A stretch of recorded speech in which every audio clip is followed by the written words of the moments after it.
Hello friends, स्वागत है एक बार फिर से आपका V star education YouTube channel पे। और आज के इस लेक्चर में हम बात करने वाले हैं रामचंद्रन प्लॉट के बारे में। हम रामचंद्रन प्लॉट के बारे में बेसिक टू एडवांस जानने वाले हैं। जितने भी आपके क्वेश्चन आते हैं, चाहे वो आपका कोई सा भी एग्ज़ाम हो, like NEET, NET, GATE, ICMR, तो उन सब में जितना आपका रामचंद्रन प्लॉट टॉपिक कवर होना है, जितना डेप्थ में जाना है, तो आज वो सब हम देखने वाले हैं। तो बने रहिए मेरे साथ। तो रामचंद्रन प्लॉट को पढ़ने के लिए आपको कुछ बातें पता होनी चाहिए, जैसे कि सबसे पहले आपका पॉलीपेप्टाइड क्या होता है। याद रखना, आपको पता होना चाहिए कि पॉलीपेप्टाइड आपका क्या होता है। ठीक है, पॉलीपेप्टाइड क्या होता है, पेप्टाइड बॉन्ड क्या होता है आपका, पेप्टाइड बॉन्ड क्या होता है आपका, या फिर तीसरा आपका टॉर्शन एंगल क्या होता है, यानी कि टॉर्शन एंगल किसको बोलते हैं। इसको हम डाइहेड्रल एंगल के नाम से भी जानते हैं। तो आप इस बात को याद रख सकते हो। इसके साथ साथ आपको पता होना चाहिए कि रेजोनेंस प्रॉपर्टी क्या होती है। रेजोनेंस प्रॉपर्टी आपकी क्या होती है। एंड नंबर 5 आपको पता होना चाहिए कि स्टेरिक हिंड्रेंस किसको बोला जाता है। अगर आपको इन बातों का पता है तो रामचंद्रन प्लॉट आप बहुत ज़्यादा इजीली समझ सकते हो। और गाइज, इन सब टॉपिक को मैंने बायोकेमिस्ट्री के lecture number 11th, 12th and 13 में समझा रखा है, बहुत ज़्यादा बेसिक से। तो एक काम करना कि देखो, अगर आप स्टार्टिंग में रामचंद्रन के बारे में कुछ नहीं जानते हैं तो पहले आप एक बार इस लेक्चर को देख लो, क्योंकि मैं यहाँ पर थोड़ा थोड़ा इनके बारे में बताने वाला हूँ कि पॉलीपेप्टाइड क्या होता है, पेप्टाइड बॉन्ड क्या होता है, टॉर्शन एंगल क्या होता है। इसके साथ साथ आपका रेजोनेंस, स्टेरिक हिंड्रेंस क्या होता है। एक बार ये लेक्चर देख लो। लेक्चर देखने के बाद आप जाना lecture number 11, lecture number 12, lecture number 13 पे। ठीक है, जब आप वो देख लोगे तब आप इसको दोबारा देखना, तो आप लाइफ टाइम के लिए रामचंद्रन प्लॉट नहीं भूल पाओगे। ठीक है, तो आप इतना काम करना। तो अब इसका हम बेसिक जान लेते हैं कि पॉलीपेप्टाइड किसको बोलते हैं। स्टार्टिंग का क्वेश्चन आता है हमारा कि पॉलीपेप्टाइड किसको बोलते हैं। तो याद रखना आप कि आपके अमाइनो एसिड मिलकर के एक चैन बनाते हैं। ये चैन भी हो सकती है या फिर आपका सर्कुलर भी हो सकती है। ठीक है, तो इसको आपके जब काफ़ी सारे अमाइनो एसिड मिलकर के एक चैन या फिर सर्कुलर फॉर्म बनाते हैं तो उसको बोलते हैं पॉलीपेप्टाइड। ठीक है, तो ये आपका हो गया पॉलीपेप्टाइड। इसके बाद आपका आता है कि पेप्टाइड बॉन्ड किसे कहते हैं। तो एक बार पेप्टाइड बॉन्ड को दोबारा से आप समझ लीजिए, क्योंकि पेप्टाइड बॉन्ड आपके लिए समझना ज़रूरी हो जाता है। तो हम यहाँ पर ड्रॉ करेंगे अमाइनो एसिड को। तो आपको पता होगा, मैंने आपको एक फॉर्मूला बताया था NCC का। ठीक है, ये अमाइनो एसिड को ड्रॉ करने का फॉर्मूला होता है। मतलब यहाँ पर आपका एक नॉर्मल मैप ड्रॉ कर रहा हूँ। आपका NH2 कार्बन, ये कार्बन अल्फा होता है आपका। इसके बाद कार्बोक्सिलिक ग्रुप होता है। कार्बोक्सिलिक ग्रुप को हम इस प्रकार से भी लिख सकते हैं। ठीक है, यहाँ पर एक हाइड्रोजन होता है और यहाँ पर एक आपकी R चैन होती है। ठीक है, इतना आपको अमाइनो एसिड का स्ट्रक्चर याद होगा। नहीं याद है कोई बात नहीं, अब याद कर सकते हो। ठीक है, एक अमाइनो एसिड ये हो गया, दूसरा अमाइनो एसिड और बना लेते हैं। जब हम दूसरा अमाइनो एसिड बनाते हैं तो उसके लिए भी सेम स्ट्रक्चर हम बनाएंगे। ठीक है, यहाँ पर हम H रख लेंगे अपना। NH2 हो गया ये कार्बन अल्फा। इसके बाद COOH, यानी कार्बोक्सिलिक ग्रुप, एक आपका हाइड्रोजन ग्रुप आ जाता है एंड एक आपकी R चैन आ जाती है। ठीक है, इतनी बात आपको पता लगी। अब देखो क्या होता है इसमें। ये आपका अमाइनो एसिड 1 है। ठीक है, ये आपका अमाइनो एसिड 2 है। तो अब ये दोनों जब आपस में कंबाइन होते हैं, बॉन्ड बनाते हैं, तो ये क्या काम करते हैं कि कार्बोक्सिलिक का हाइड्रोक्सिल ग्रुप यानी कि OH ग्रुप और इसका अमीनो ग्रुप का H ग्रुप आपस में मिल करके ये क्या करते हैं, ये वाटर का फॉर्मेशन करते हैं। ठीक है ना, यानी कि यहाँ पर कार्बोक्सिलिक ग्रुप और हाइड्रोजन ग्रुप मिलकर के वाटर बना रहे हो। देखो आराम से समझो। ठीक है ना, हो सकता है लेक्चर लंबा जाए, but guys believe me, you never forget Ramachandran plot. But पहले उसके लिए आपको थोड़ा समझना पड़ेगा, तो बेसिक समझो, ठीक है ना। तो यहाँ पर देखो आपका वाटर बाहर निकल गया। इस रिएक्शन को हम डिहाइड्रेशन प्रोसेस या फिर कंडेंसेशन प्रोसेस के नाम से भी जानते हैं। याद रखना, जब किसी भी रिएक्शन में आपका जो वाटर मॉलिक्यूल होता है वो बाहर निकलता है, उस प्रोसेस को हम कंडेंसेशन रिएक्शन या फिर आपका डिहाइड्रेशन प्रोसेस के नाम से भी जानते हैं। तो ये हाइड्रोजन आपका बाहर निकल जाता है। जब ये बाहर निकल जाता है तो इसके बाद जो बॉन्ड बनता है वो बॉन्ड बनेगा इस C और N के बीच में। अब आपका बॉन्ड ये बन जाता है, ठीक है ना। तो इस बॉन्ड को याद रखना, जो आपका ये बॉन्ड बना है इतना, ठीक है, ये जो बॉन्ड बना है इस बॉन्ड को आपका बोला जाता है पेप्टाइड बॉन्ड। इस बॉन्ड को बोला जाता है आपका पेप्टाइड बॉन्ड।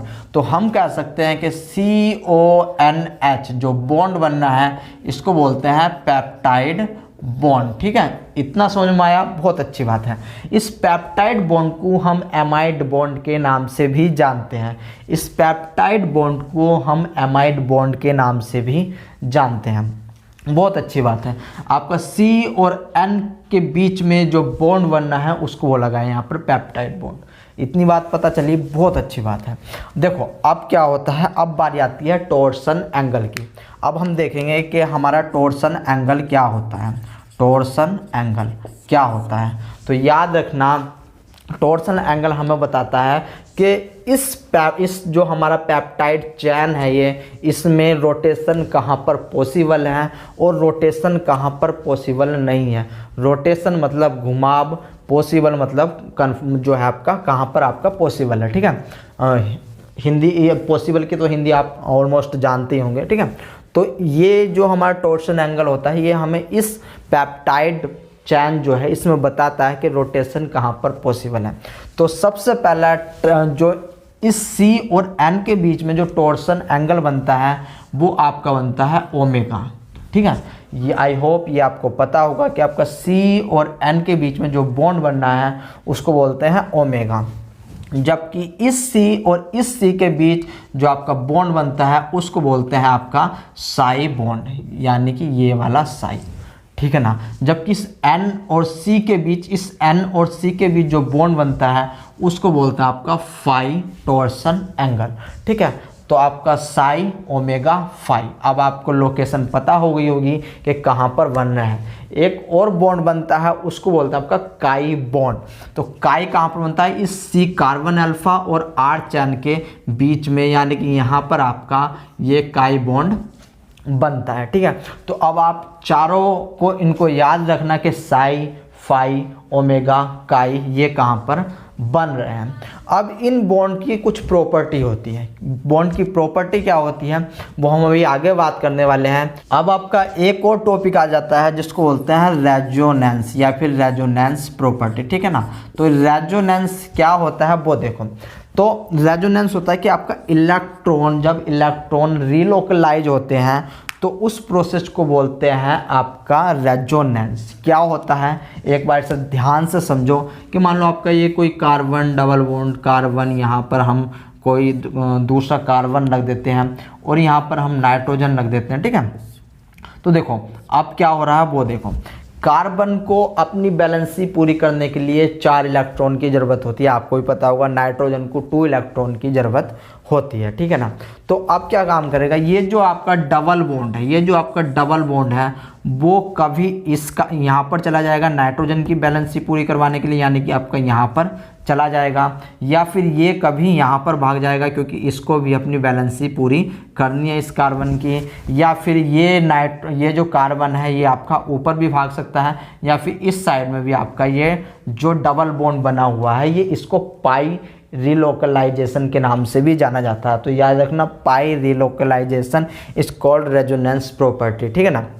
यानी कि ये जो डबल बॉन्ड बना है ये रिलोकलाइज हो रहा है, एक जगह से दूसरी जगह जा रहा है, तो इसलिए बोला इसको रिलोकलाइज। आपको पता होगा कि जो आपका सिंगल बॉन्ड होता है उसको बोलते हैं सिग्मा बॉन्ड, जबकि जो आपका डबल बॉन्ड अगर आ गया तो इसको बोलेंगे पाई बॉन्ड, ठीक है ना।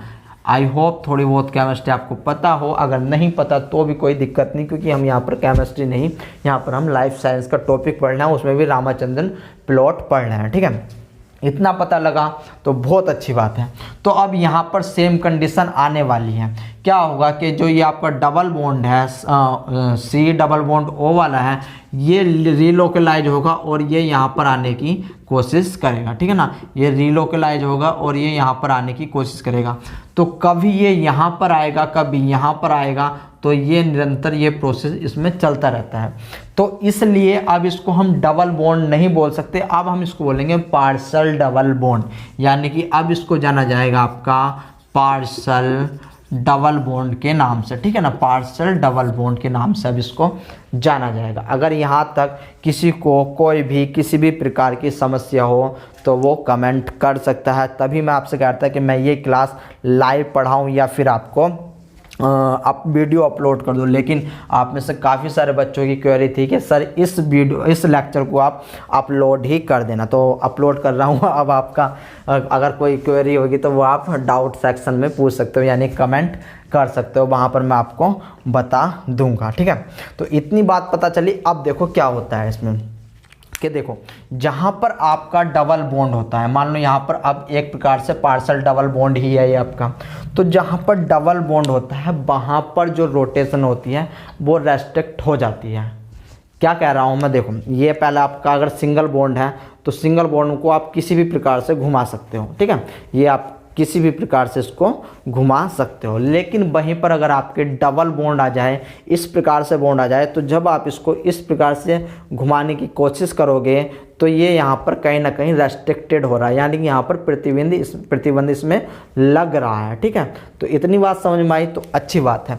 तो due to double bond, due to partial double bond, यहाँ पर जो रोटेशन होता है, जो घुमाव होता है, वो रेस्ट्रिक्टेड हो जाता है, यानी कि प्रतिबंध हो जाता है।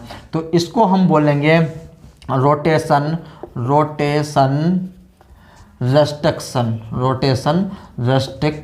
ठीक है ना। रोटेशन रेस्ट्रिक्शन यहाँ पर डबल बॉन्ड में पाया जाता है। तो रोटेशन रेस्ट्रिक्शन कहाँ पर हो रहा है आपका ओमेगा में, ठीक है। इस बात को आप याद रखना, due to relocalization of pi bond, ठीक है ना। तो आपको इतनी बात पता लगी। बट अब क्या होता है, देखो अब यहाँ पर इस सी और सी के बीच साई, आप वैसे याद कर सकते हो, प्रोनाउंसिएशन सी निकल रहा है इसका, तो आप साई याद रख सकते हो कि देखो आपका सी और सी के बीच में सिंगल बॉन्ड, ये बॉन्ड कभी भी इधर नहीं आता, ठीक है। ये बॉन्ड कभी भी इधर नहीं आता, ये बॉन्ड आपका इधर ही रीलोकलाइज करेगा, यानी कि ये केवल इतने इस पेप्टाइड बॉन्ड में ही रीलोकलाइज करता है, ठीक है। तो इतनी बात समझना। बट ये बॉन्ड आपका कभी भी इधर नहीं आता।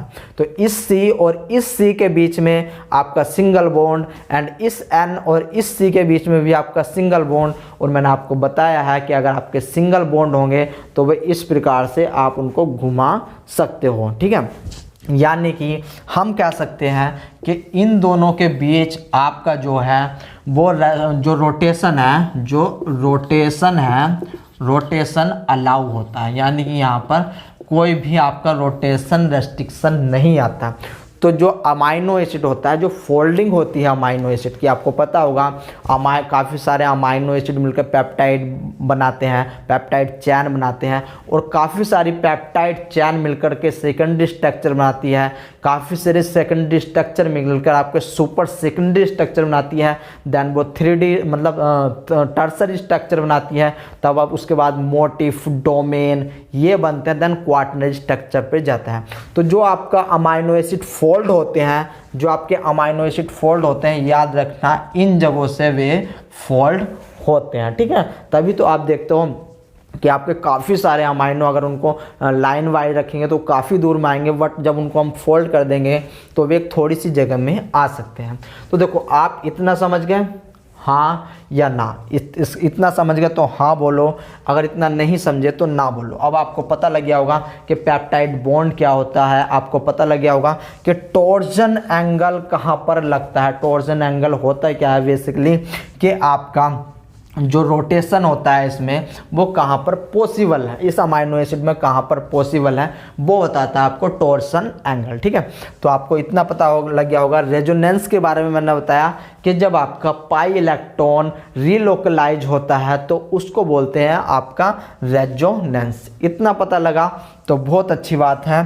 तो देखो अब इसमें एक और प्रॉपर्टी याद रखना क्योंकि देखो प्रॉपर्टी मैंने वैसे तो अपने 11th 12th 13 में बता रखी है, बट यहाँ पर प्रॉपर्टी बताना आपको थोड़ा ज़रूरी हो जाता है एक दो।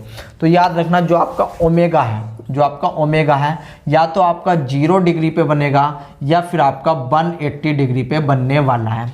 या जब ओमेगा इनके बीच में ये जो आपको चमक रहा होगा, ये जो बॉन्ड चमक रहा है, या तो ये 0 डिग्री पे बनेगा या फिर 180 डिग्री पे बनेगा, ठीक है। जबकि आपका जो फाई एंड साई होता है, फाई और साई होता है, वो -180 -182 +180 तक बनता है। किसी को कोई समस्या हो तो वो बता सकता है मुझे इसमें, ठीक है ना। ओमेगा आपका -180 या तो 180 बनेगा या फिर आपका 0 डिग्री पर बनने वाला है। जबकि फाई एंड साई आपका -182 +180 तक बन सकते हैं, ठीक है। इतनी बात समझ में आई, बहुत अच्छी बात है। तो अब थोड़ा और आगे बढ़ते हैं, ठीक है। तो मैं इसको रफ कर रहा हूँ। यहाँ पर आपका एक और जो टॉपिक है वो बच गया है, जिसको बोलते हैं आपका स्टेरिक हिंड्रेंस, ठीक है ना, स्टेरिक हिंड्रेंस। अब स्टेरिक हिंड्रेंस क्या होता है वो देख लो। तो आपने अपने बचपन में पढ़ा होगा कि आपकी दो फॉर्म पाई जाती है, एक सिस एंड दूसरी आपकी ट्रांस, ठीक है ना। सिस फॉर्म कब बनती है और ट्रांस फॉर्म कब बनती है, जिसको पता है अच्छी बात है, जिसको नहीं पता कोई बात नहीं, मैं बता रहा हूँ, ठीक है। मान लो ये आपके कोई भी ग्रुप है, जैसे कि आपका यहाँ पर Cl, H और NH2, ठीक है ना। तो ये आपके दो, एक ग्रुप ये है और दूसरा ग्रुप अगर मैं यहीं पर बना दूँ C और यहाँ पर आपका कर देता हूँ मैं Cl और यहाँ पर NH2 कर देता हूँ, यहाँ पर NH2 एंड यहाँ पर आपका हो गया H, ठीक है ना। तो अब यहाँ पर देखो सिस कौन सी है और ट्रांस कौन सी है। तो याद रखना सिस आपकी वहाँ पर बनती है जहाँ पर दो ग्रुप एक साथ या तो अपर साइड में या फिर लेफ्ट साइड में आ जाते हैं। तो अगर इस प्रकार से आपकी कोई स्ट्रक्चर आपको दिखाई दे रही होगी तो उसको बोलेंगे आपका cis configuration. But in another case अगर आपको कोई भी स्ट्रक्चर इस प्रकार से डायगोनली दिखाई दे रही होगी तो उसको बोलेंगे आपका ट्रांस कॉन्फ़िगरेशन। इतनी बात समझ में आई तो हाँ कहो, नहीं आई तो ना कहो, ठीक है। आगे इतनी बात समझ में। तो देखो अब याद रखना है कि आपका जो सिस कंडीशन होती है, यहाँ पर इस क्लोराइड के बीच में आपस में बहुत जल्दी से रिएक्शन होने का मतलब जो बहुत जल्दी से रिएक्शन हो जाती है, ठीक है ना। तो यहाँ पर क्या होगा, एक प्रकार से स्टेरिक हिंड्रेंस आ रहा है। आप देखो स्टेरिक हिंड्रेंस को आप ऐसा समझ सकते हो कि आपकी काफ़ी सारी भीड़ है, ठीक है ना। स्टेरिक हिंड्रेंस मतलब काफ़ी सारी भीड़ है और उस भीड़ में किसी एक पर्टिकुलर पर्सन को खोजना मुश्किल होता है। लेकिन वहीं पर अगर आपको भीड़ कम मिले, ठीक है ना, वो भीड़ कम मिले, वहाँ पर आपको एक किसी पर्टिकुलर व्यक्ति को खोजना है तो वो आसान होता है। तो यहाँ पर देखो ये ग्रुप अलग है, ये ग्रुप किसी और से रिएक्शन करेगा, ये ग्रुप किसी और से रिएक्शन करेगा, तो कोई इस प्रकार से स्टेरिक हिंड्रेंस नहीं होने वाला। बट यहाँ पर क्लोराइड ये किसी एक ग्रुप से जब रिएक्शन करेगा तो वो अब जो दूसरा ग्रुप यहाँ रिएक्शन करने वाला होगा वो ये सोचेगा कि यहाँ पर जाए और वो इस प्रकार से स्टेरिक हिंड्रेंस यानी कि एक प्रकार से आपकी जैसे काफ़ी सारी पॉपुलेशन हो जाती है ना, भीड़ इकट्ठा हो जाती है, तो यहाँ पर भीड़ इकट्ठा हो जाएगी। तो इस कंडीशन को बोला गया है स्टेरिक हिंड्रेंस, यानी कि जो इनके दो बीच के जो ग्रुप होंगे वहाँ पर काफ़ी सारी जो है ग्रुप आकर के इकट्ठा हो जाएंगे।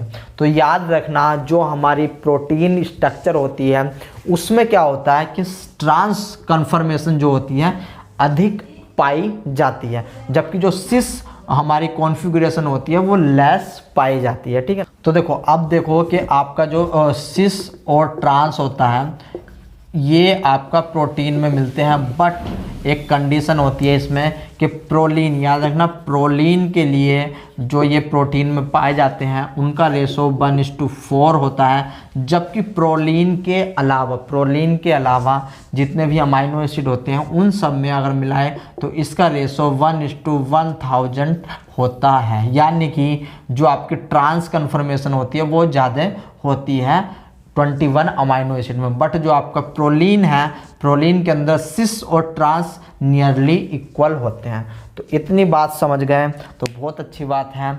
अब देखो जिसकी समझ में नहीं आया वो लेक्चर नंबर 11 और लेक्चर नंबर 12, लेक्चर नंबर 13 ज़रूर देख लेना, क्योंकि मैंने बहुत ज़्यादा बेसिक में बता रखा है।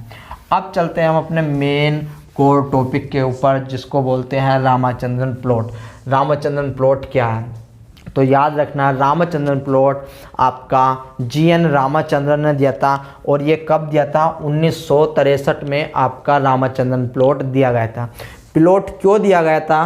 कि रामाचंद्रन प्लॉट हमें बताता है कि प्रोटीन की सेकेंडरी स्ट्रक्चर जो होती है, जो प्रोटीन की सेकेंडरी स्ट्रक्चर होती है, वो कहाँ से फोल्डेड हो सकती है, यानी कि उसमें जो टॉर्सन एंगल होता है, मैंने आपको बताया था कि टॉर्सन एंगल फाई, साई, काई, ओमेगा, इनमें कहाँ कहाँ आपकी रोटेशन अलाउ है, रोटेशन डिसअलाउ है, या फिर रोटेशन आपका जो है वो रेस्ट्रिक्टेड है। यानी कि हमको सेकेंडरी स्ट्रक्चर के बारे में रामाचंद्रन प्लॉट बताता है, ठीक है ना। उसमें भी फाई और साई के बीच में कहाँ पर रोटेशन है वो हमें बताता है।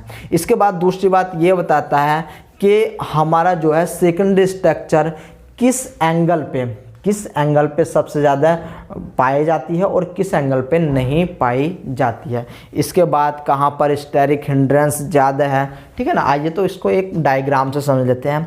बट डायग्राम में बेसिक बात पहले आपको कुछ पता होनी चाहिए। जैसे कि अगर मैं ये इस प्रकार से फॉर्म बनाता हूँ तो आपको पता होना चाहिए इसमें एक्स एक्सिस कौन सी है, इसमें वाई एक्सिस कौन सी है, ठीक है ना। जिसे पता है बहुत अच्छी बात है, जिसे नहीं पता उसके लिए देखो ये होती है आपकी एस एक्सिस, जबकि ये होती है आपकी वाई एक्सिस, ठीक है। इसको बोलते हैं हॉरिजेंटल, इसको बोलते हैं वर्टिकल लाइन, ठीक है। हॉरिजेंटल लाइन, वर्टिकल लाइन, इतनी बात पता लगी? ओके, यहाँ पर ये 0 से स्टार्ट होती है, ठीक है। इतनी बात पता लगी, बहुत अच्छी बात है। देखो बेसिक जानो, पहले सब चीज़ों का बेसिक जानो, ठीक है। तो यहीं पर अब क्या है कि रामाचंद्रन ने इस वर्टिकल और हॉरिजॉन्टल लाइन को एक डायग्राम ड्रॉ किया। डायग्राम आपका कुछ इस प्रकार का था, ठीक है ना। डायग्राम आपका कुछ इस प्रकार का वो था।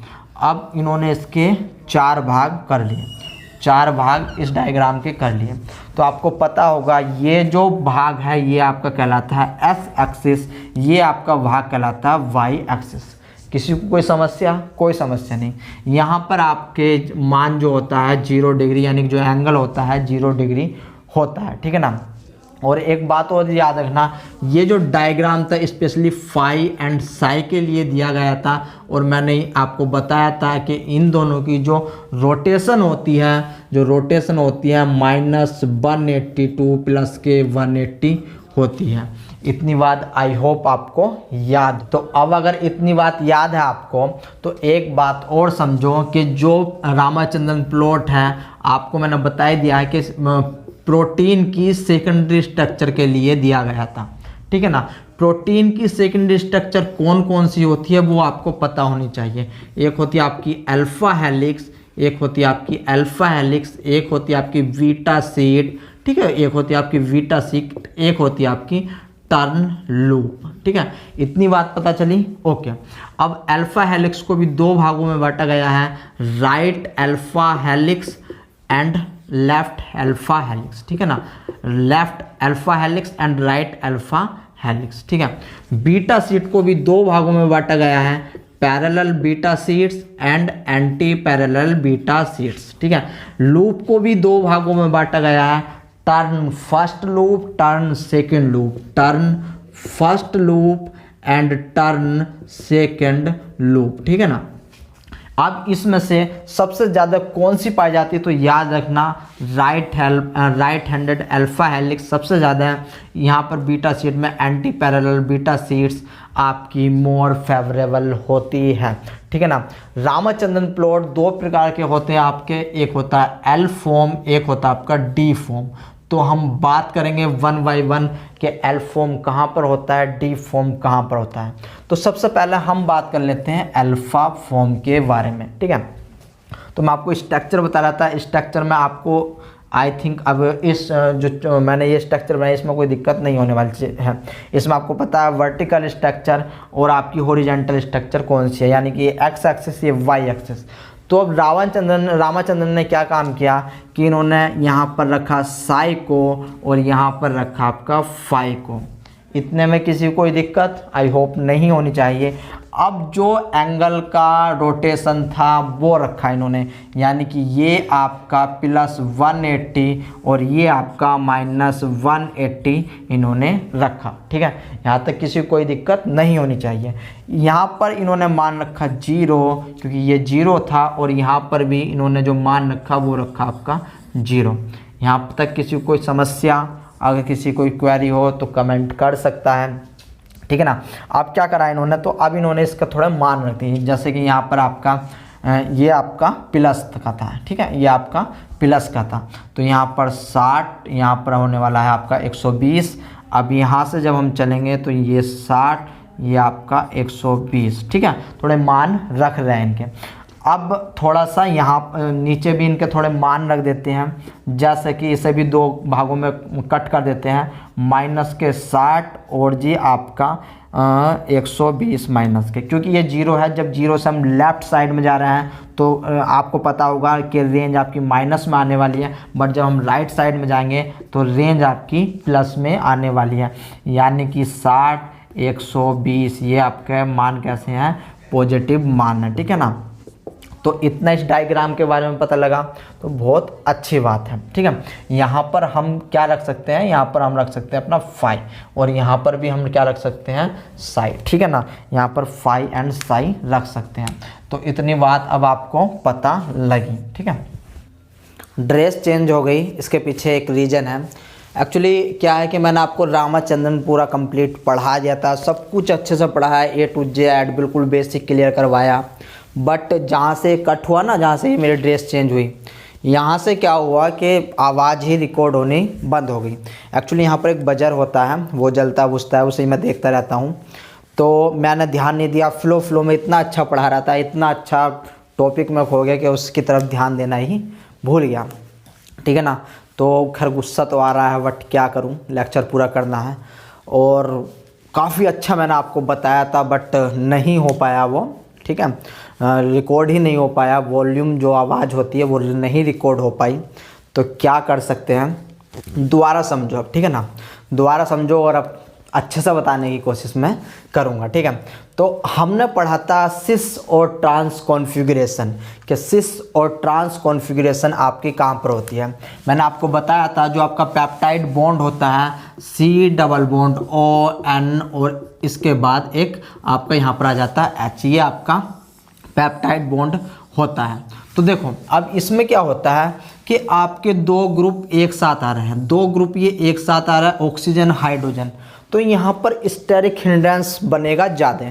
ठीक है, यहाँ पर स्टेरिक हिंड्रेंस ज़्यादा होगा, जबकि अगर हम इसी को इस प्रकार से कर दें, C डबल बॉन्ड आपका यहाँ पर N एंड देन H, तो अब मुझे आप बताइए कि स्टेरिक हिंड्रेंस आपका कहाँ पर ज़्यादा होने वाला है। मैंने आपको बताया था स्टेरिक हिंड्रेंस आप एक प्रकार से समझ सकते हो कि वहाँ पर भीड़ ज़्यादा होना। ठीक है ना, तो भीड़ यहाँ पर ज़्यादा होगी या फिर यहाँ पर ज़्यादा होगी, क्योंकि देखो ये ऑक्सीजन किसी और दूसरे ग्रुप से रिएक्शन करेगा, ये हाइड्रोजन किसी दूसरे ग्रुप से रिएक्शन करेगा, यहाँ पर ये ऑक्सीजन इधर कर लेगा और ये हाइड्रोजन रिएक्शन इधर कर लेगा। तो अब मुझे बताइए भीड़ कहाँ पर ज़्यादा होगी, कहाँ पर स्टेरिक हिंड्रेंस आपका होने वाला है। तो वेरी ऑब्वियसली स्टेरिक हिंड्रेंस आपका इधर ज़्यादा होने वाला है, इधर कम होने वाला है। तो इस फॉर्म को हम एज ए सिस बोल सकते हैं और इस फॉर्म को हम ट्रांस बोल सकते हैं। ठीक है, इतनी बात समझ में आई।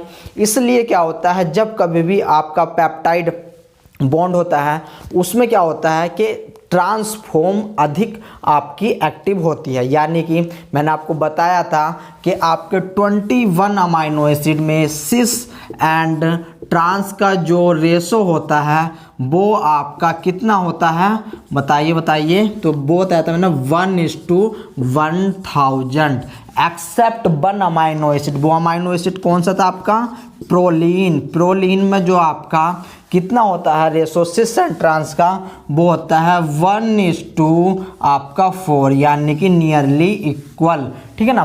तो इस प्रकार से हम कह सकते हैं कि ट्रांसफॉर्म अधिक एक्टिव होती है और अधिक पाई जाती है आपकी प्रोटीन में। ठीक है, तो आप इतनी बात याद रख सकते हो। इसके बाद अगर आपको इतनी बात पता लगी तो अब आगे बढ़ते हैं जहाँ से हमने अपना छोड़ा था। ठीक है ना, तो हम वहीं से स्टार्ट करेंगे। तो मैं कुछ बातें आपको बता चुका था, बट कोई नहीं, अभी दोबारा से मुझे वे बातें शायद हो सकता है बतानी पड़े। तो GN रामाचंद्रन ने 1963 में एक ग्राफ दिया। वो ग्राफ हमें बताता था कि आपका फाई और साई की वैल्यू कहाँ पर ज़्यादा होने वाली है, यानी कि फाई और साई जो हमारा टॉर्सन एंगल था वो कहाँ पर बनता है, यानी किस एंगल पे हमारा ज़्यादा बनता है। ठीक है ना। तो एक इस प्रकार से जो रामाचंद्रन जी थे, इन्होंने एक इस प्रकार से आपका डायग्राम दिया था। ठीक है, इस डायग्राम में मैं आपको कुछ बता चुका था, जैसे कि इसके आपके 4 खाने होते हैं। ठीक है, ये आपके 4 खाने होते हैं। अब देखो, ये जो फाई और साई था, यानी कि आपका फाई एंड आपका जो था, जो आपका साई था, इसकी वैल्यू -182 + 180 तक जाती है। इतना मैंने आपको बता दिया था। ठीक है, यानी कि ये आपकी +180 होने वाली है, जबकि आपकी -180 होने वाली है। ठीक है, ये आपकी +180 हो जाएगी ऑटोमेटिकली। ठीक है, ये -180 तो ये +180। ठीक है, इतनी बात मैंने आपको बता दी थी। इसके बाद मैंने बताया था ये x एक्सिस होती है, ये आपकी y एक्सिस होती है। यहाँ पर आपका फाई होता है, यहाँ पर आपका साई होता है। इतनी बात बता दी थी। इसका मान 0 होता है क्योंकि ये 0 डिग्री पर बना हुआ होता है, तो यहाँ पर मान 0 होता है। ठीक है ना, यानी कि यहाँ पर आपका अगर आप इस सीध में चलोगे तो ये मान 0, यहाँ पर चलोगे तो ये मान भी आपका कितना होने वाला है, 0। ये बात मैं आपको बता चुका था। मैंने आपको कुछ और भी बताया था कि मान लो देखो, जब हम इसमें ऊपर बढ़ेंगे तो ये मान हमारा हो जाएगा नॉर्मली कितना, 60। ठीक है, और ये कितना हो जाएगा, 120, बट प्लस के। ठीक है, जब हम इधर की साइड में चलेंगे तो ये मान आपका 60 होने वाला है और ये मान आपका 120, बट कितना, माइनस के। ठीक है, तो ये बात मैंने बता दी थी। इसके बाद आपका इधर की साइड में भी सेम होने वाला है, 60 आपका 120, बट माइनस के। ठीक है, ये माइनस के। मैं क्यों इसको अभी ऐसा बता रहा हूँ, तो उसके पीछे एक रीज़न है। ठीक है, तो उसको जानने की कोशिश करो। ये आपका 60 हो जाएगा, ये आपका 60 एंड ये 120, बट क्या में, प्लस में। ठीक है, इतना समझ में आया, बहुत अच्छी बात है। ये वाली लाइन मैंने जो आपको बताई थी कि आपकी जो वर्टिकल लाइन होती है वो साई की होती है, जबकि जो आपकी हॉरिजॉन्टल लाइन होती है ये आपकी फाई की होती है। इतनी बात पता चली, बहुत अच्छी बात है। अब एक बात और जानो कि देखो, अगर ये वाला यहाँ, ये जिसको मैं मार्किंग कर रहा हूँ, ठीक है ना, जिसको मैं मार्किंग कर रहा हूँ जितने पार्ट को, ये लाइन आपकी पॉजिटिव होती है, यानी कि ये जो है ये आपकी पॉजिटिव वैल्यू में आने वाली है। किस प्रकार से, देखो, जब हम इस, याद रखना, जब हम इस फाई के लिए यानी कि इस फाई के लिए इधर की साइड चलेंगे तब हमारी वैल्यू पॉजिटिव में आ रही है। बट जब हम इस, देखो, इस साई के लिए, जो साई होता है आपका, इसके लिए देखो, इस साई के लिए इधर की साइड में चलेंगे तो ये 0 है, बट फाई के लिए जब हम इधर की साइड में चलेंगे तो फाई के लिए इधर वैल्यू आपकी माइनस में आने वाली है। ठीक है, इधर माइनस में आ रही फाई की वैल्यू, इधर आपकी प्लस में आ रही है। किसी को कोई शक नहीं होना चाहिए, इतना समझें। तो देखो, अब थोड़ा और आगे बढ़ें और देख लेते हैं। तो यहाँ पर हम एक, अब इसमें रोटेशन करेंगे। ठीक है, अब हम इन सब के मान रखेंगे, बट मान रखने से पहले आपको पता होना चाहिए कि जो ये आपके 4 खाने बने हैं, इन खानों का नाम क्या होता है। तो रामाचंद्रन ने इनको नाम दिया, देखो, जैसे कि अपर वाला पार्ट है, ये अपर वाला पार्ट है, ये आपका लोअर वाला पार्ट है, ये ऊपर वाला पार्ट है, ये नीचे वाला। तो अपर, ये वाला अपर है, ये वाला अपर है, ये आपका लोअर है, ये आपका लोअर है। इतनी बात समझ में आई। ये अपर लेफ्ट है तो इसको लिख दिया अपर लेफ्ट, ये अपर राइट है तो इसको लिख दिया अपर राइट। ओके, ये लोअर लेफ्ट है तो इसको वो लिख दिया लोअर लेफ्ट, और ये लोअर राइट है तो इसको लिख दिया लोअर राइट। यानी कि हमारा ये वाला part upper left, upper right के नाम से जाना जाता है, ये वाला पार्ट हमारा अपर लेफ्ट के नाम से जाना जाता है। इतनी बात समझ में आई? Then okay. अब हम यहाँ पर रखेंगे इसका मान, इस रीजन का मान क्या हो सकता है। तो देखो यहाँ पर ये साई, तो यहाँ पर हम साई ले लेंगे, ठीक है, साई। और यहाँ पर ये फाई है तो फाई, यानी कि इसमें साई फाई इस प्रकार से आने वाले हैं। अब इसमें क्या होगा, इसमें हम लेंगे फाई एंड साई, ठीक है ना, यानी कि ये वाला फाई उठा लिया, ये वाला साई उठा लिया।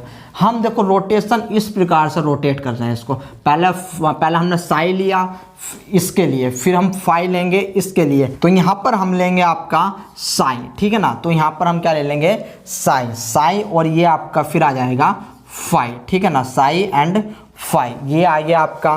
तो अब इसी प्रकार से इधर क्या लेंगे हम, देखो इधर क्या लेना है हमें, इधर लेना है हमें आपका फाई, और इधर आ जाएगा आपका साई, ठीक है ना। तो ये वैल्यू आपकी आ जाती है। इसमें अगर किसी को कोई दिक्कत हो तो बता सकता है, नहीं है तो कोई बात नहीं। अब यहाँ पर देखेंगे साई और फाई, साई और फाई की दोनों वैल्यू, यानी कि साई और फाई की दोनों वैल्यू हमारी पॉजिटिव है, तो इसकी पॉजिटिव वैल्यू हम रख देंगे इस प्रकार से। किसी कोई आपत्ति, मान लो किसी कोई आपत्ति यहाँ पर नहीं होनी चाहिए।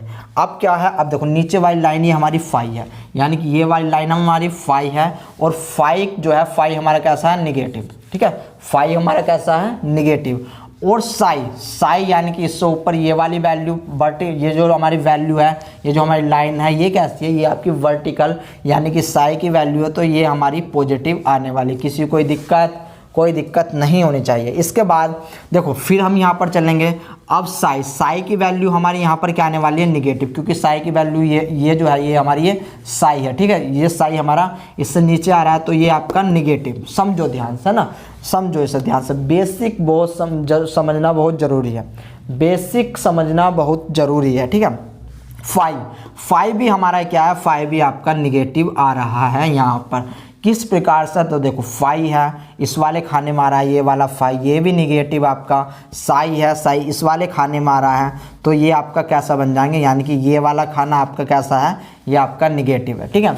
तो आपको इतनी बात समझ में आई। अब यहाँ पर क्या होने वाला है वो देखो, फाई की वैल्यू आपकी क्या में जा रही है, यहाँ पर पॉजिटिव में, यहाँ पर फाई की वैल्यू जा रही है, देखो ये आपका फाई की वैल्यू यहाँ पर पॉजिटिव में जा रही है, जबकि साई की वैल्यू ये है, यानी कि ये वाली है, और ये वाली लाइन आपकी कैसी आ रही है, ये वैल्यू आ रही है आपकी निगेटिव में। इतनी बात समझ में आई, कहाँ से आपका पॉजिटिव आया, कहाँ से निगेटिव आया, इतनी बात हमने डायग्राम में कर लें, ठीक है। तो इतनी बात तो देखो नॉर्मल थी। अब रामाचंद्रन ने इसमें क्या काम किया, रामाचंद्रन ने कहा कि देखो हमारे जो अमाइनो एसिड है ना, जो सेकेंडरी स्ट्रक्चर बनाते हैं, वे ऐसा नहीं कि सभी जगह इस ग्राफ में सभी जगह पाए जा रहे हैं, वे कहीं कहीं पर पाए जा रहे हैं, क्योंकि उनके बीच में जो एंगल बन रहा है, जो अमाइनो एसिड के बीच में टॉर्सन एंगल बन रहा है, वो सभी जगह नहीं बन रहा। या तो वो -180, देखो बन तो सकता है -180 टू +180, बट ऐसा नहीं है कि सभी जगह 160 पे भी बन जाएगा, 150 पे भी बन जाएगा, या फिर आपका 140 पे बन जाएगा, 110 पे, 100 पे, ऐसा नहीं बनेगा। वो आपका स्पेसिफिक होने वाला जो टॉर्सन एंगल रहेगा। तो उन्होंने एक स्पेसिफिक एरिया दे दिया, ठीक है ना, एक स्पेसिफिक एरिया दे दिया। एक तो दे दिया उन्होंने इस वाले खाने में, कि इस वाले खाने में इतना भाग जो है आपका, वहाँ पर आपका अमाइनो एसिड मतलब पाए जा रहे हैं, ठीक है ना। एक भाग उन्होंने दे दिया इस वाले हिस्से में, कि मान लो एक यहाँ पर आपके अमाइनो एसिड पाए जा रहे हैं। कुछ भाग उन्होंने इस जगह पे दे दिया कि भाई यहाँ पर भी आपके कुछ ना कुछ अमाइनो एसिड पाए जा रहे हैं, ठीक है ना। तो उन्होंने इन 3 खानों में कह दिया कि भाई देखो, उन्होंने लगभग 20 टाइप के अमाइनो एसिड को देखा, उनके बीच टॉर्सन एंगल कैसे बन रहे थे, उन सबको पढ़ने के बाद टॉर्सन एंगल देखने के बाद तभी उन्होंने ये रखा था, ठीक है ना। ऐसे नहीं कि कहीं पर भी रख दिया उन्होंने। तो अब देखो यहाँ पर एक हिस्सा इन्होंने ये वाला हो गया इनका, ठीक है ना, एक हिस्सा ये वाला आ गया, एक हिस्सा ये वाला आ गया। तो अब यही इम्पोर्टेंट है कि कौन से हिस्से में कौन सी सेकेंडरी स्ट्रक्चर आपकी इन्वॉल्व है। एग्जामिनर भी यही पूछता है आपसे कि आपके कौन से हिस्से में कौन सी सेकेंडरी स्ट्रक्चर इन्वॉल्व है, ठीक है ना। तो याद रखना, इस खाने में, इस वाले खाने में कौन कौन सी स्ट्रक्चर पाई जाती है। तो एक तो पाई जाती है आपकी बीटा सीट, इसमें आपकी पैरेलल बीटा सीट्स, ठीक है, और एंटी पैरेलल बीटा सीट, यानी कि दोनों की दोनों यहाँ पर पाई जाती है। मैंने वहाँ पर आपको बताया था कि जो बीटा शीट होती है उसे दो भागों में डिवाइड करते हैं, parallel beta sheet, anti parallel beta sheet. जो आपकी पैरेलल बीटा शीट होती है वो कुछ इस प्रकार से होती है, जबकि जो आपकी एंटी पैरेलल शीट होती है उसकी स्ट्रक्चर आपकी कुछ इस प्रकार से होती है। जब हम स्ट्रक्चर देखेंगे तब हम बात करेंगे कि किसकी स्ट्रक्चर, अल्फा हेलिक्स की स्ट्रक्चर आपकी किस प्रकार की होती है, बीटा शीट की स्ट्रक्चर आपकी किस प्रकार की होती है, वहाँ पर हम डिस्कस करने वाले हैं। ठीक है ना। तो एक इस खाने में क्या पाया जाएगा, बीटा शीट। दूसरा क्या पाया जाएगा, कोलेजन ट्रिपल हेलिक्स। ठीक है ना, कोलेजन ट्रिपल हेलिक्स। और याद रखना इस कोलेजन ट्रिपल हेलिक्स को जो डिस्कवर किया था वो रामाचंद्रन ने ही किया था। ठीक है ना। इसके बाद नंबर तीसरा यहाँ पर क्या पाया जाता है, यहाँ पर आपका पाया जाता है टाइप सेकंड, मैं लिख देता हूँ टाइप सेकंड टर्न। ठीक है ना, टाइप सेकंड टर्न। ये तीन चीज हो गए। अब इसमें एक चीज और पाई जाती है जिसको हम बोलते हैं right, RIGST, right twisted beta sheet. ठीक है, राइट ट्विस्टेड बीटा शीट। तो इसमें आप ये बात याद रखना कि इस जो रीजन है इसमें चार आपके मेन स्ट्रक्चर पाई जा रही है, beta sheet, right structure, collagen triple helix, type second turn. ठीक है। अभी इसमें फाई और साई का मान कितना होता है वो मैं अभी आपको नहीं बता रहा, अभी मतलब 2-4 मिनट में अभी आपको आगे बता दूंगा। ठीक है। तो देखो अभी भी सिंपल सा समझो, यानी कि यहाँ पर जितनी भी आपकी चारों की चारों स्ट्रक्चर पाई जाती है, यहाँ पर फाई का मान ऑलवेज निगेटिव होने वाला है और साई का मान ऑलवेज पॉजिटिव होने वाला है रामाचंद्रन प्लॉट में। तो आप अब मान रटने की जरूरत नहीं है। देखो मान को रटना नहीं कि आपका फाई जो है 139, देखो मैंने एक डायग्राम दिया है, आप इसमें रटते फिरो कि फाई का मान बीटा शीट में 139 है या फिर 135 के आसपास है, 121 के आसपास है, -16 है, तो वो रटने वाली बात नहीं है। ये देखो इससे मिलते जुलते जो आपके क्वेश्चन आएंगे इस डायग्राम से मिलते जुलते आएंगे, लेकिन आपसे एग्जैक्ट वैल्यू नहीं पूछेंगे कि बताओ एग्जैक्ट वैल्यू कभी नहीं पूछते। हटो इसे, तो एग्जैक्ट वैल्यू आपसे कभी नहीं पूछी जाती। इसके बाद क्या होता है, आपको बस खाली ये याद रखना कि यहाँ पर फाई का मान निगेटिव और जो साई का मान होता है वो पॉजिटिव होता है। ठीक है, इतनी बात समझ में आ गई इस खाने की। अब यहाँ पर चलते हैं, इस खाने में क्या पाया जाता है, इस खाने में आपकी जो स्ट्रक्चर पाई जा रही थी वो पाई जाती है अल्फा हेलिक्स की। इस खाने में जो स्ट्रक्चर पाई जा रही थी वो पाई जा रही थी अल्फा हेलिक्स की, और अल्फा हेलिक्स में भी कौन सी, लेफ्ट हैंडेड। अल्फा हेलिक्स में भी कौन सी, लेफ्ट हैंडेड। तो याद रखना अपर राइट रीजन में आपकी अल्फा हेलिक्स स्ट्रक्चर पाई जाती है। दोबारा रिपीट कर रहा हूँ, अल्फा जो आपका अपर राइट पार्ट होता है उसमें आपकी एल यानी कि left handed alpha helix structure पाई जाती है, और ये ऑलमोस्ट आपकी 120 के आसपास। अभी हम बात करेंगे क्या होता है 120, 115। ठीक है ना। तो अभी मैं इसलिए मान पर जा ही नहीं रहा, बट इसमें याद रखना फाई और साई दोनों की वैल्यू लेफ्ट जो हैंडेड अल्फा हेलिक्स है उसमें आपकी पॉजिटिव होने वाली है। इतना समझे, वेरी गुड। अब यहाँ पर कौन सी स्ट्रक्चर पाई जाती है वो देखो, यहाँ पर आपकी अल्फा हेलिक्स स्ट्रक्चर पाई जाती है, बट कौन सी वाली, राइट हैंडेड। इसमें पाई जाती है आपकी राइट हैंडेड अल्फा हेलिक्स। ठीक है, right handed alpha helix structure यहाँ पर आपकी पाई जाती है। तो हम कह सकते हैं कि आपका राइट हैंडेड अल्फा हेलिक्स में चाहे साई हो चाहे फाई हो, दोनों की वैल्यू कैसी होने वाली है, निगेटिव। दोनों की वैल्यू कैसी होने वाली है, निगेटिव। तो बताओ, देखो समझो, रटने की ज़रूरत नहीं है यार, एक इसको ना एक काम करना 3 से 4 बार अपने आप ड्रॉ करके देखना, याद हो जाएगा। ठीक है ना। तो रटने की ज़रूरत नहीं है, समझो इसको। ठीक है। तो अब देखो आप इसका स्क्रीनशॉट ले सकते हो, स्क्रीनशॉट ले लिया, बहुत अच्छी बात है। अब इसमें एक बात याद रखना, देखो क्या होता है कि एक आपका ग्लाइसिन अमाइनो एसिड पाया जाता है। ग्लाइसिड अमाइनो एसिड आपका कहीं पर भी लाई कर सकता है इस डायग्राम में, तो आप इस बात को मत भूलना। यानी कि ग्लाइसिन अमाइनो एसिड ऐसा होता है जो रामाचंद्रन प्लॉट में सबसे ज़्यादा बार लाई कर सकता है या सबसे ज़्यादा पाया जाता है आपका ग्लाइसिन। वहीं पर एक जो आपका अमाइनो एसिड होता है जिसका नाम प्रोलीन है, वो इस रामाचंद्रन प्लॉट में सबसे कम पाया जाता है। वो सबसे कम पाया जाता है, क्योंकि उसमें हमको सिस एंड ट्रांस की जो कॉन्फ़िगरेशन है वो हमें कैसी चमकती है, 1:4 में मिलती है, यानी कि नियरली इक्वल पाई जाती है, यानी कि सिस फॉर्म वहाँ पर एक्टिव होती है। और याद रखना, ये हमने अभी तक जितना समझा वो एल फॉर्म के बारे में समझा, यानी कि जो आपका एल रामाचंद्रन प्लॉट होता है, एल रामाचंद्रन प्लॉट होता है उसके बारे में समझा। जबकि इसकी एक और फॉर्म आती है जिसको डी फॉर्म बोल देते हैं। तो डी फॉर्म रामाचंद्रन में, याद रखना, डी फॉर्म रामाचंद्रन में प्रोलीन सबसे ज़्यादा मिलता है जबकि ग्लाइसिन कम मिलता है, ठीक है ना। आप देखो, अगर हमको इसको ही डी में चेंज करना है तो कैसे करेंगे, तो याद रखना डी में कुछ नहीं होता, डी में बस खाली जैसे कि यो हमारा रामाचंद्रन प्लॉट था हमने सीधा बनाया था, अब इसको हम डायगनली चेंज कर देंगे। डायगनली चेंज मतलब जो इधर का पार्ट था वो इधर आ जाएगा और जो इधर का पार्ट था वो इधर आ जाएगा और इधर का पार्ट हमारा ये वाला इधर पहुंच जाएगा और इधर का पार्ट इधर पहुंच जाएगा, ठीक है। तो इस प्रकार से डायगनली चेंज हो जाएगा, यानी कि ये पोर्शन हमारा ठा करके यहाँ पर आ जाएगा, ये पोर्शन यहाँ पर आ जाएगा और ये वाला पोर्शन उधर चला जाएगा। वैल्यू भी सेम ऐसे ही, यानी कि अगर ये निगेटिव है तो ये पॉजिटिव हो जाएगी और अगर ये पॉजिटिव है तो ये निगेटिव हो जाएगी, ठीक है ना। आपको कुछ नहीं करना, देखो मैं आपको डायग्राम दिखा रहा हूँ, केवल आपको ऐसा डायगोनली चेंज करना है, ठीक है ना। तो आप बस इतना याद रख सकते हो।